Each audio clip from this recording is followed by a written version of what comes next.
नमस्ते। Safety explain में आप सबका बहुत बहुत स्वागत है। चलिए एक मैसिव कंस्ट्रक्शन साइट का सिनेरियो इमेजिन करते हैं। काम फुल स्विंग में चल रहा है और अचानक एक लेवल पर आग लग जाती है।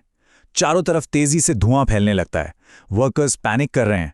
सिचुएशन इतनी आउट ऑफ कंट्रोल है कि एक वर्कर 3rd फ्लोर पे फंस गया है और दूसरा एक कन्फाइंड टैंक के अंदर बेहोश पड़ा है। ये एक इंटेंस हाई स्टेक्स इमरजेंसी है जहां हर गुजरता सेकंड लाइफ एंड डेथ का सवाल है। ऐसी टेरिफाइंग सिचुएशन में आखिर सबसे पहले ग्राउंड पर एक्शन कौन लेता है? चलिए इस एक्सप्लेनर में इस एक्सट्रीम सिनेरियो को डिटेल में ब्रेक डाउन करते हैं। यहाँ एक बहुत बड़ा सवाल खड़ा होता है। जब चिंगारियां उड़ती हैं और आग फैलने लगती है तो प्रैक्टिकली आगे आकर इस सिचुएशन को एस्केलेट होने से रोकने की प्राइमरी जिम्मेदारी किसकी होती है? एक साइड पर तो सैकड़ों लोग होते हैं, सुपरवाइजर से लेकर इंजीनियर्स तक, पर उस डेंजरस आग को इमीडिएटली कंट्रोल करने का चार्ज एक्चुअल में कौन लेगा? अब जरा दूसरे एंगल पर फोकस करते हैं। अर्जेंसी अपने पीक पर जा चुकी है। एक वर्कर हाइट पर हवा में लटक रहा है और दूसरा टॉक्सिक टैंक के अंदर बेहोश है। अब यहां सिर्फ आग बुझाने का काम नहीं बचा है, बल्कि किसी की जान बचाकर उसे वहां से जिंदा निकालने का क्रिटिकल टाइम है। तो ऐसे एक्सट्रीम डेंजर जोन में अंदर घुसकर सेफ रेस्क्यू करने का हैवी रिस्क कौन उठाएगा? क्या वही आग बुझाने वाली टीम ये हाईली टेक्निकल काम करेगी? और एग्जैक्टली यही वो पॉइंट है जहां साइट पर सबसे बड़ा कंफ्यूजन क्रिएट होता है।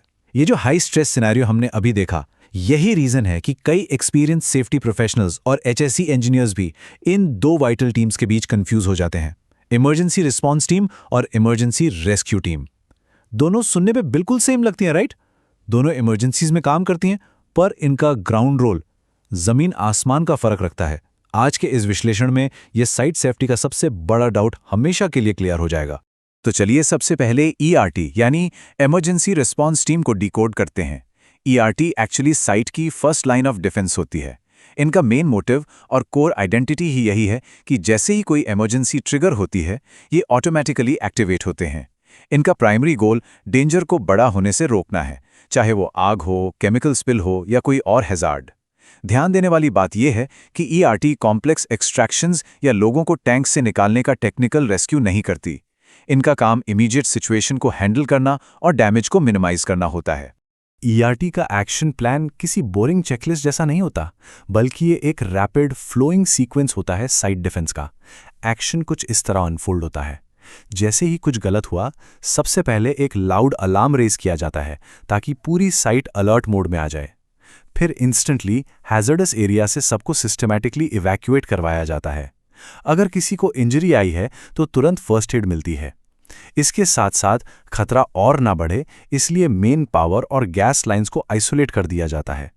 मैनेजमेंट को अपडेट करना और बाहर से फायर ब्रिगेड को कॉल करना, ये सब एक ERT के स्विफ्ट वेल कोऑर्डिनेटेड प्लान का हिस्सा है।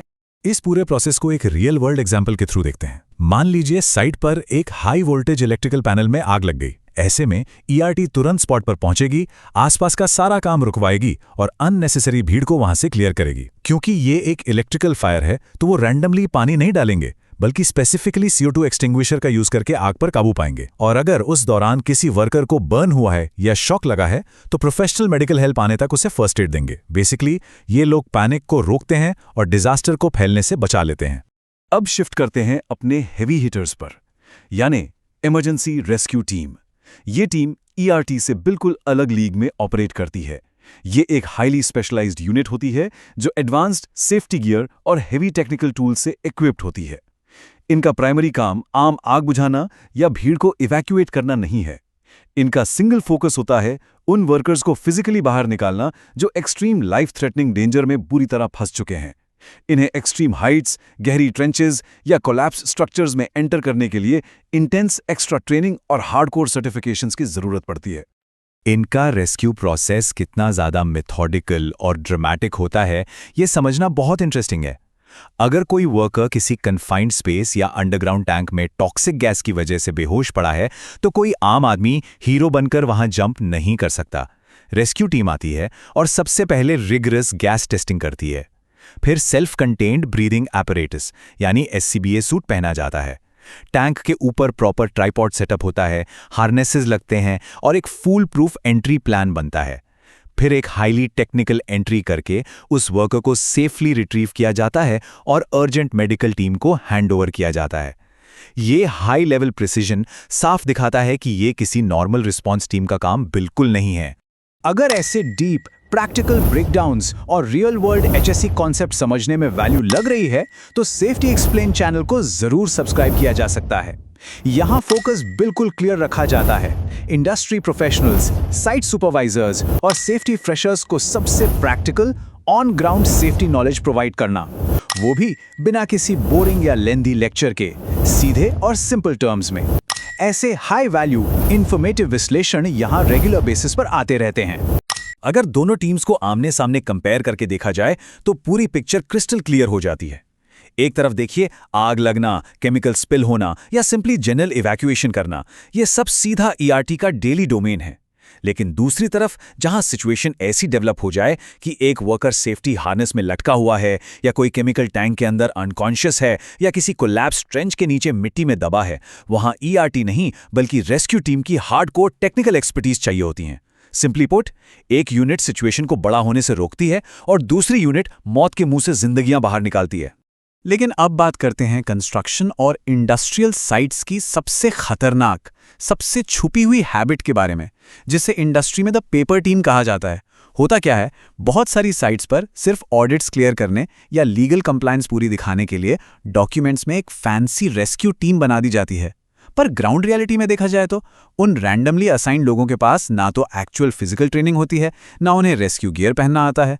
एक ऐसी फेक टीम जो सिर्फ सेफ्टी फाइल के पन्नों पर जिंदा है, वो असली इमरजेंसी के वक्त एक लायबिलिटी बन जाती है, क्योंकि वो साइट पर एक बहुत बड़ा false sense of security create करती है। तो एक real battle ready rescue squad बनती कैसे है? सिर्फ रजिस्टर्स में नाम लिखने से नहीं, उसके लिए proper physically exhausting real world training चाहिए, फ्रीक्वेंट मॉक ड्रिल्स चाहिए, ताकि मसल मेमोरी इतनी स्ट्रांग हो जाए कि पैनिक सिचुएशन में दिमाग को ज्यादा सोचना ना पड़े। उनके पास specialised tested rescue equipment actually available होना चाहिए।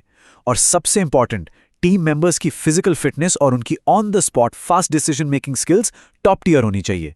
यही वो सॉलिड पैरामीटर्स हैं जो एक फेक पेपर टीम और एक जेन्युइन रिलायबल रेस्क्यू यूनिट के बीच लाइन ड्रॉ करते हैं। यहां पर एक बहुत ही हार्ड हिटिंग रियलिटी चेक है जिसे दिमाग में बिल्कुल छाप लेना चाहिए, एक रूल की तरह। Untrained rescue is not rescue, it is another emergency. इस एक डीप स्टेटमेंट का वेट समझना बहुत जरूरी है। अगर कोई विदाउट प्रॉपर ट्रेनिंग और बिना ब्रीदिंग अपैरेटस के जज्बात में आकर किसी को बचाने आग में या टैंक में कूद दिया, तो वो रेस्क्यू नहीं कर रहा, वो बेसिकली एक और कैजुअलिटी, एक और विक्टिम बन रहा है। एक गलत अनट्रेन्ड रेस्क्यू अटेम्प्ट सिचुएशन को 1000 गुना ज्यादा डिजास्टर्स बना देता है। इसलिए इस फील्ड में प्रॉपर ट्रेनिंग कोई ऑप्शन नहीं है, एक्सट्रीम नेसेसिटी है। तो इस पूरे डीप डाइव से हमने एग्जैक्टली क्या सीखा? इस डिफरेंस को हमेशा के लिए दिमाग में लॉक करने का एक गोल्डन रूल बहुत ही सिंपल है, एक छोटी सी ट्रिक। ईआरटी का प्राइमरी काम है रिस्पॉन्ड करना, यानी हैजार्ड पर रिएक्ट करके उसको एफिशिएंटली कंटेन करना और डैमेज रोकना। वहीं रेस्क्यू टीम का काम है रेस्क्यू पीपल, यानी डायरेक्टली और प्रैक्टिकली फंसे हुए लोगों को उस एक्सट्रीम खतरे से सेफली एक्सट्रैक्ट करना। एक बार दिमाग में ये इक्वेशन सेट हो गई तो साइट पर इमरजेंसी के वक्त रोल्स और अकाउंटेबिलिटी को लेकर कभी कोई मिसकम्युनिकेशन नहीं होगा। जो भी एचएससी प्रोफेशनल्स, इंजीनियर्स और सुपरवाइजर्स इस विश्लेषण को ऑब्जर्व कर रहे हैं, उनके लिए कल सुबह साइट पर इंप्लीमेंट करने के लिए एक वाइटल चेकलिस्ट यहाँ है। सिर्फ सेफ्टी फाइल्स और एक्सेल शीट्स मत देखिए, on ground physical reality check करिए। क्या सच में एक केपेबल ईआरटी फॉर्म्ड है? क्या हर टीम मेंबर की प्रैक्टिकली ट्रेनिंग कंप्लीट है? क्या active emergency contacts actually site boards पर डिस्प्लेड हैं? क्या पिछले कुछ हफ्तों में कोई प्रॉपर मॉक ड्रिल हुई थी? क्या वो महंगा रेस्क्यू इक्विपमेंट सही कंडीशन में है या बस स्टोर रूम में पड़ा धूल खा रहा है? और सबसे क्रूशियल सवाल, क्या हाइट और कन्फाइंड स्पेस के रेस्क्यू प्लान्स एक्टिवली टेस्टेड और फंक्शनल है? ये वो एक्सपर्ट प्रैक्टिकल चेक्स हैं जो एक ऑर्डिनरी साइट को जीरो हार्म साइट बनाते हैं। तो आज के इस एक्सप्लेनर में साइट सेफ्टी के 2 सबसे हैवी पिलर्स को कंप्लीटली डिकोड कर दिया गया है। अगर ये प्रैक्टिकली स्ट्रक्चर्ड और लॉजिकल ब्रेकडाउन वैल्यूएबल लगा तो सब्सक्राइब सेफ्टी एक्सप्लेन्ड, क्योंकि आगे बोटाई मेथड्स, करेक्ट पीपीई सिलेक्शन और कन्फाइंड स्पेस सेफ्टी जैसे और भी deep high retention topics cover होने वाले हैं। तब तक के लिए सेफ्टी स्टैंडर्ड्स को स्ट्रिक्टली हाई रखना जरूरी है। लेकिन क्लोज करने से पहले एक बहुत ही थॉट प्रोवोकिंग सवाल छोड़ते हैं, ताकि कल जब आपकी शिफ्ट शुरू हो तो एक लाइन जरूर याद रहे, untrained rescue is not rescue, it is another emergency. सोचिए, अगर कल सुबह ही एक साइट पर इमरजेंसी हूटा बज जाए तो क्या ग्राउंड पर प्रिपरेशंस वाकई पूरी हैं?